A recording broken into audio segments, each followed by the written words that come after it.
আসসালামু আলাইকুম, welcome to kitchen craft. আজ আমি তৈরি করব ঘরোয়া পদ্ধতিতে সহজ ও কুড়মুড়ে চালের চিপস। আর কথা না বাড়িয়ে চলুন ঝটপট তৈরি করে নেওয়া যাক মজাদার চিপসের রেসিপি।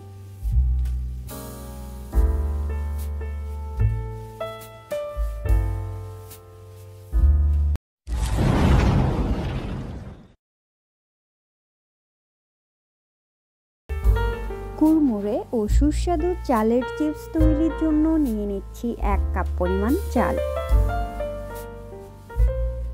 অ্যাড করছি পানি।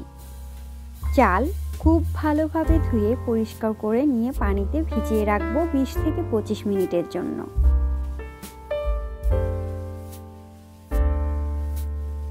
পঁচিশ মিনিট পর পানি ঝরিয়ে খুব ভালোভাবে ঝরঝরে করে নিতে হবে।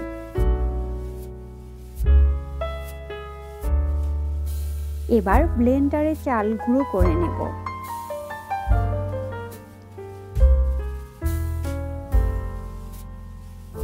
এখন একটি প্যানে নিয়ে নিচ্ছি পরিমাণ মতো পানি।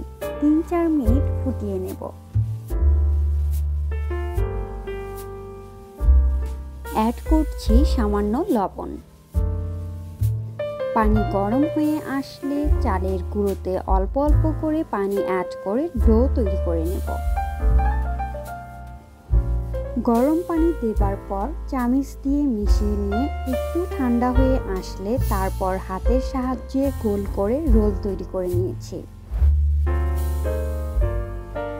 এখন অন্য একটি প্যানে পর্যাপ্ত পরিমাণে পানি ফুটিয়ে নিয়ে অ্যাড করছি হালকা ফুড কালার। চাইলে ফুড কালার না ব্যবহার করেই আগে থেকে তৈরি করে রাখা চালের গুঁড়োর রোল দিয়ে দিতে পারেন।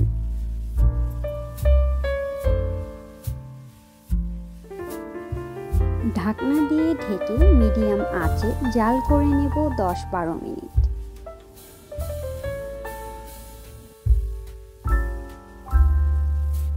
জাল করা হয়ে গেলে এবার একটি বাটিতে পানি নিয়ে তাতে রোলের উপরের স্যাঁতসেঁতে আবরণ আলতোভাবে পরিষ্কার করে নেব।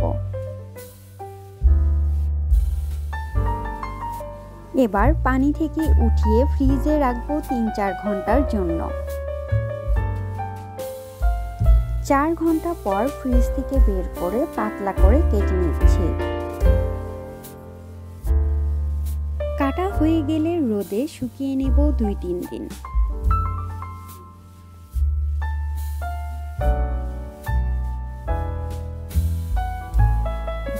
রোদে শুকানোর পর দেখতে কিছুটা এমনই হবে। আপনারা চাইলে এভাবে রোদে শুকিয়ে 5-6 মাস সংরক্ষণ করতে পারেন। এখন একটি প্যানে পরিমাণ মতো তেল নিয়েছি। তেল গরম হয়ে আসলে প্রথমে একটি চিপস ভেজে দেখে নেব তেল পর্যাপ্ত পরিমাণে গরম হয়েছে কিনা। এখন সবগুলো চালের চিপস তেলে ভেজে নেব।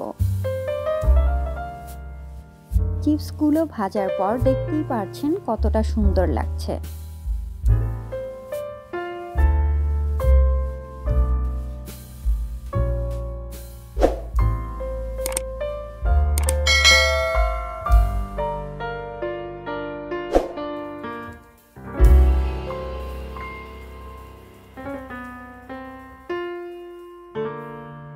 হয়ে গেল কুড়মুড়ে ও সুস্বাদু চালের চিপস। আপনারা বাসায় অবশ্যই ট্রাই করবেন আর জানাবেন কমেন্টে। আমার রেসিপি ভালো লাগলে অবশ্যই লাইক, কমেন্ট এবং শেয়ার করতে ভুলবেন না।